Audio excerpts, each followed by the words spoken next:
기도로 시작하겠습니다. 왕이신 하나님 아버지, 왕으로 나를 다스리시니 감사합니다.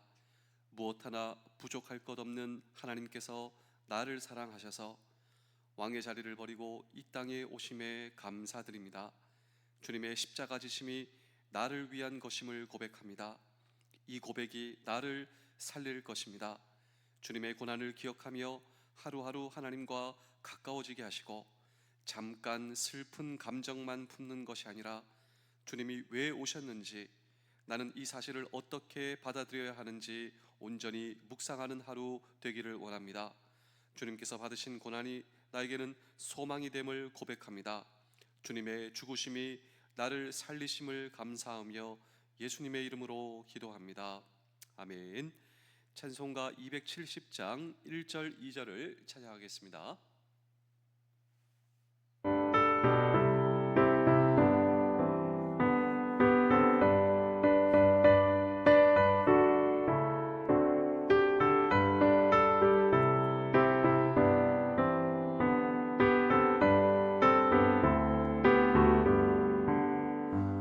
찾는 주님의 사랑과 거룩한 보혈의 공로를 우리 다 찬양을 합시다. 주님을 만나볼 때까지 예수는 우리를 깨끗게 하시는 주시니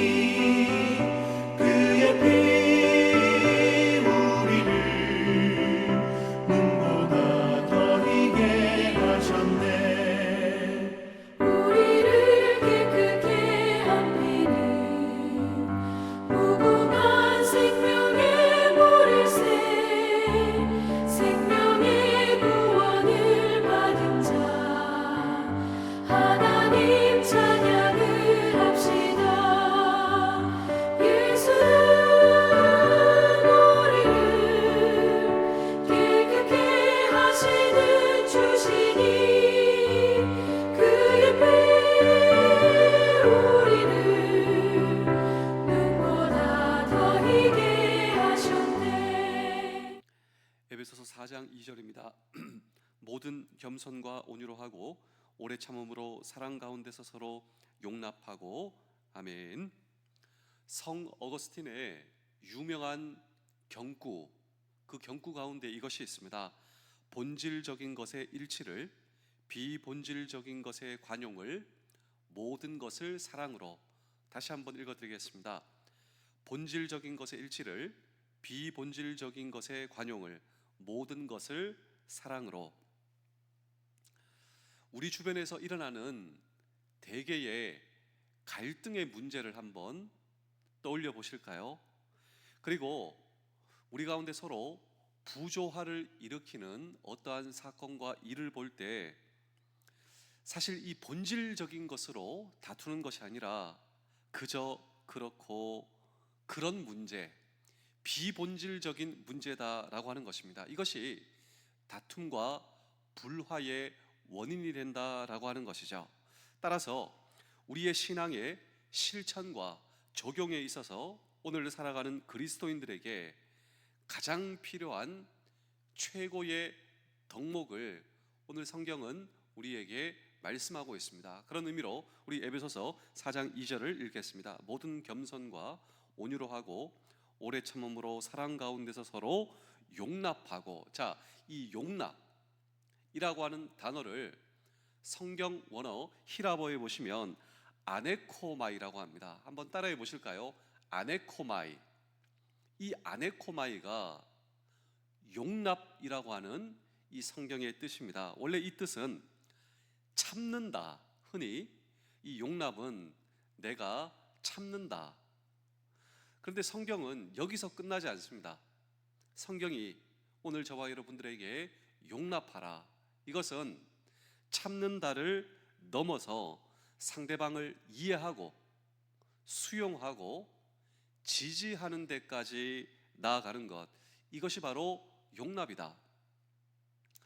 그래서 오늘 저와 여러분들 이 갈등의 현장, 그리고 불화, 다툼의 그 현장에서 우리가 본질적인 것, 이 본질적인 것에는 일치, 비본질적인 것에는 관용, 모든 것을 사랑으로 품기 위해서 오늘 성경은 저와 여러분들에게 용납하라, 참는 것에서 끝나는 것이 아니라 오히려 상대방을 지지하고 이해하고 수용하라. 이유가 있습니다. 이렇게 해야 하는 이유가 무엇일까요? 이게 쉽지 않단 말이죠.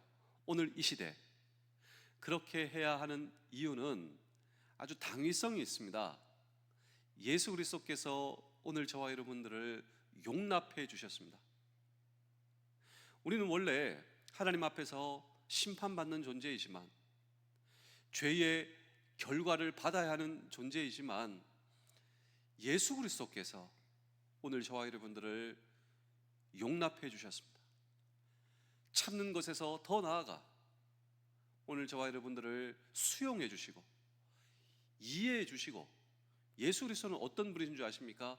저와 여러분들을 끝까지 사랑하시되 끝까지 지지해 주시는 분이시다. 그렇다면 그 예수 그리스도의 용납을 받은 저와 여러분들이, 오늘 성경 본문의 핵심은 우리가 서로 용납할 때 우리의 인생 속에 맺혀지는 두 가지 축복이 있다라고 하는 것이죠. 용납받은 사람만이 용납할 수 있습니다.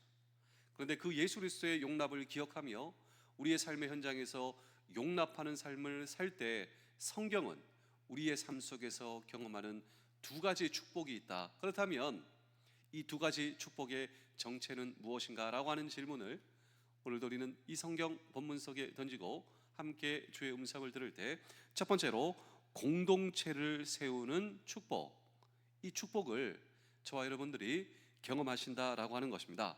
우리 가정에서 한번 볼까요? 가정.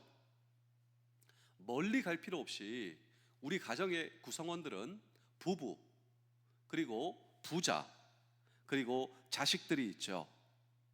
그럼에도 불구하고 우리는 서로 다르다. 이 다름을 인정하고 가정에서도 용납할 때, 주님의 용납을 받은 사람으로서 가정에서도 참는 것에서 넘어서 지지, 이해, 수용할 때, 그리고 궁극적으로 이 용납의 주체이신 예수 그리스도를 배워가기 시작할 때 우리의 가정이 세워진다라고 하는 것이죠. 우리의 가정이 세워진다. 뿐만 아니라 교회에서도 마찬가지입니다. 교회에서도 다른 성도들이 있잖아요. 우리가 같은 하나님을 믿고 같은 교회에 속해 있지만 은사와 기질과 개성이 다르다. 이것을 인정하고 수용하고 용납할 때 비로소 그리스도의 몸인 우리 교회가 세워져 간다. 여러분, 이 사실이 바로 공동체를 세우는 축복이다. 부대도 마찬가지지 않겠습니까? 우리가 예수 그리스도의 용납을 받은 사람으로서 우리가 부대원들을 용납할 때 세상에 어떤 것과는 차원이 다르죠. 그리스도의 사랑과 용납을 받은 사람으로서 그 사람이 부대에서 용납할 때 우리의 부대가 세워진다라고 하는 것입니다. 그래서 오늘 성경 본문에 바울은 에베소 교회 성도들에게 서로 용납하라. 그리고 그 다음에 또 나옵니다. 우리 다 함께 우리 에베소 4장 3절입니다. 평안에 매는 줄로 성령이 하나 되게 하신 것을 힘써 지키라. 자, 이 성경적 용납, 이것은 성령님입니다. 성령님께서 저와 여러분들을 하나 되게 하셨다. 그래서 우리는 하나님의 가족이 되었다라고 하는 것입니다. 용납하십시오. 여기서 끝나는 것이 아니라 성령님께서 우리를 하나 되게 하셨습니다. 그리고 우리는 하나님의 가족이지 않겠습니까? 이것을 힘써 지켜가야 한다고, 이 대목을 이 영어 버전의 성경을 보시면 Keep the Unity 되었습니다. 이 유니티를 지켜가야 한다. 근거가 무엇인가? 성령께서 우리를 하나 되게 하신 것. 우리가 하나님의 가족이 되었으니 우리 서로 힘써 이것을 지켜갑시다. 그리고 용납할 때 이 용납의 축복이 우리의 삶 속에 경험이 됩니다. 그렇게 해야 하는 이유가 무엇인가? 우리가 정말 이 성경의 교훈의 말씀을 순종할 때 궁극적으로 예수 그리스도의 몸인 우리 교회가 든든하게 건강하게 세워져 간다. 그리스도의 몸이 세워져 간다라고 하는 것입니다. 우리 에베소서 4장 12절도 보실까요? 이는 성도를 온전하게 하여 봉사의 일을 하게 하며 그리스도의 몸을 세우려 하심이라. 자, 우리가 서로 잘 용납하면 서로 온전하게 된다고. 우리가 온전하게 될 때 우리가 하는 봉사와 섬김이 빛을 발하지 않겠냐고. 우리가 온전하여질 때 서로 용납하여 그리스도의 몸을 세워가고. 그래서 보통 우리는 예전에 봉사부터 이 교회에 오면 하시지 않습니까? 근데 순서가 잘못됐다. 그 순서를 오히려 바꿔 우리가 용납을 보여주고 서로 그리스도의 몸을 세워간 후, 그 후에 봉사해야 그 봉사가 온전한 봉사, 그리고 그 섬김을 통하여 예수 그리스도의 은혜가 나타나지 않겠는가. 그리고 궁극적으로 그리스도의 몸인 교회가 세워져 가지 않겠는가. 이 시대를 가리켜 포스트 모던 시대라고 합니다. 이 포스트 모던을 이해하기 위해서 이 포스트 모던 시대에 중요한 두 가지의 화두를 이해할 필요가 있는데, 이 포스트 모던 시대의 두 가지 화두는 해체와 파괴입니다. 도대체 이 포스트 모던 시대가 무엇인가? 가정을 한번 보실까요? 이 가정의 파괴와 해체 이해가 되시죠? 이 포스트 모던 시대의 화두, 모든 것이 파괴되고 해체돼요. 그래서 이 시대에 신종어라고 할 수 있는 인터넷 댓글을 한번 보실까요? 인터넷 댓글은 궁극적으로 화합을 시키나요?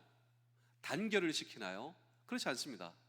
이 포스트 모던 시대의 두 가지의 화두, 파괴와 해체, 인터넷 댓글도 마찬가지다라고 하는 것이죠. 그런데 성경은 이야기를 하고 있습니다. 이 포스트 모던을 배우는 것이 아니라 오늘 성경의 권면의 말씀, 우리 로마서 12장 2절입니다. 너희는 이 세대를 본받지 말고 오직 마음을 새롭게 함으로 변화를 받아 하나님의 선하시고 기뻐하시고 온전하신 뜻이 무엇인지 분별하도록 하라. 이 시대를 본받지 말고 하나님의 뜻을 분별하라. 우리 마지막으로 성경 구절입니다. 에베소서 4장 12절입니다. 이는 성도를 온전하게 하여 봉사의 일을 하게 하며 그리스도의 몸을 세우려 하심이라. 그리스도의 몸을 세운다. 이 세운다라고 하는 이 단어를 성경 원어에 보시면 오이코도멘, 그러니까 집을 세운다라고 하는 뜻입니다. 교회는 하나님의 집으로서 우리가 교회를 세울 때 하나님의 집을 세우는 것이다. 그런데 저는 이런 질문을 던지게 되었습니다. 사실 우리는 포스트 모던 시대를 살고 있고 이 포스트 모던 시대의 악을 나도 모르게 행하고 있다라고 하는 사실이죠. 그래서 여러분, 그리스도의 몸을 세운다, 교회를 세운다, 저는 제 스스로 이런 적용을 해보게 되었습니다. 나는 정말 교회를 세우는 사람일까? 아니면 나는 교회를 나도 모르게 헐고 있는 사람은 아닐까? 제가 마지막으로 두 편의 이야기를 들려드리고 오늘 설교를 마치겠습니다. 최근 재미있는 조사를 하게 되었는데, 이 조사입니다. 부모님은 신앙생활을 열심히 하는데 그 자식은 왜 그렇지 않을까라고 하는 것이죠. 교회에서는 중요한 직책을 맡고 있고 또 중직을 맡고 있고 신앙생활을 열심히 하시는데 자식은 신앙을 떠나는 사람들이 많다라고 하는 것입니다. 왜일까? 조사를 했습니다. 다양한 이유가 있는데 1위가 무엇일까? 부모님은 신앙생활을 열심히 해요. 근데 자녀들은 오히려 떠납니다. 왜 그럴까? 여러 가지 이유가 있는데 1위는 이것이었습니다. 그 자녀, 신앙을 떠난 자녀가 어린 시절 성장 과정에 부모로부터 제일 많이 듣는 그 말이 무엇이었냐면 네거티브한 말이었습니다. 그러니까 이 부모님이 서로 이야기를 하는데 신앙, 교회에 대해서 네거티브한 말을 서로 많이 하는 거예요. 그런데 인식하지는 못했지만 내 자녀가 뒤에서 그것을 다 듣고 있었다라고 하는 것입니다. 그러니까 부모가 얘기를 합니다. 내 자녀를 인식하지 못하고 듣고 있다. 이거를 인식하지 못하고 오늘 교회 가니까 이렇더라. 누구누구가 이렇더라. 교회가 이렇더라. 아무개가 이렇더라. 그런 이야기를 들으며 자라난 자녀가 성장하여 신앙을 선택하겠는가라고 하는 것이죠. 그런데 누가 그런 결과를 가져오게 되었는가? 제 스스로 나는 과연 어떠한가? 제 스스로 저는 이런 질문을 던지게 되었습니다. 물론 교회 안에서 무언가 잘못된 것이 있으면 고쳐야 되죠. 그런데 그럼에도 불구하고 오늘 성경의 교훈은 이것이지 않겠습니까? 교회 안에 무엇이 잘못된 것이 있다면 고쳐야 하겠지만 나라고 하는 존재는 그 연약함을 인정하고 중보하였는가? 아네코마이, 나는 정말 용납의 자세가 있었는가? 그 연약함을 용납하고 기도하였는가? 아니면 험담만 하였는가라고 하는 것이죠. 그래서 나는 교회를 세우는 사람인가? 나는 스스로 교회를 헐고 있는 사람은 아닌가라고 하는 것입니다. 그런데 서로가 서로를 용납할 때 그 용납의 주체는 주님께서 나를 용납해 주시지 않았는가? 그리고 성령께서 오늘 저와 여러분들을 하나 되게 하신 것, 그리고 저와 여러분들 하여금 힘써 지켜가라. 그때 그리스도의 몸된 교회가 세워져 가고 그때 비로소 우리의 가정과 우리의 부대도 지켜갈 수 있고 하나 되게 하며 우리가 누릴 수 있는 가장 큰 축복이 있다고. 우리가 용납할 때 그것이 무엇인가? 교회, 가정, 우리 부대가 세상의 등대로서 소금과 빛으로서 그리스도의 몸된 교회와 가정과 부대를 세워가는 축복이 오늘 저와 여러분들이 경험하시는 축복 되실 수 있기를 주의 이름으로 축복합니다. 마지막으로 남아있는 한 편의 이야기는 다음과 같습니다. 20세기에서 21세기로 들어오면서 전 세계적으로 일어난 현상은 수많은 가정이 붕괴되는 것이었습니다. 그러니까 사람들이 당황을 해요. 20세기에서 21세기로 들어오는데 가장 소중한 가정이 붕괴된다라고 하는 것이죠. 그래서 이것을 막고 가정을 지키는 것을 도와주기 위해서 아마도 제일 먼저 이 책이 쓰여지게 되었는데 이 책에서 파생하여 이 가정을 돕기 위한 많은 책들이 나오게 되었습니다. 가장 이 중심에 있었던 책이, 여러분들이 이 책의 제목은 잘 알고 있을 텐데, 이 존 그레이의 화성에서 온 남자, 금성에서 온 여자라고 하는 참 재미있는 이 책의 제목이지 않습니까? 이 책의 스토리는, 이 책의 시작은 이렇게 출발합니다. 가상의 이야기인데 화성에는 남자들만 살고 있었습니다. 이 남자라고 하는 외계인. 반면에 금성에는 여자만 살고 있었는데 여자라고 하는 외계인이 금성에서 살고 있었습니다. 그런데 이 남자라고 하는 외계인이 이 여자라고 하는 외계인을 보면서 사랑에 빠지게 되었다라고 하는 것이죠. 그래서 우리 같이 삽시다. 근데 이 여자라고 외계인은 no, 당신은 어떻게 믿을 수 있냐? no.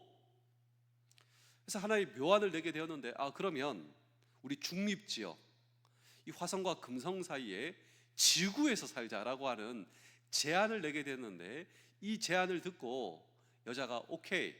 그래서 지구에 와서 남자라고 하는 외계인, 여자라고 하는 외계인이 서로 사랑하며 삽시다 합의하고 지구에서 사는데 무슨 일이 펼쳐지는가? 살자마자 온갖 문제들이 발생하기 시작합니다.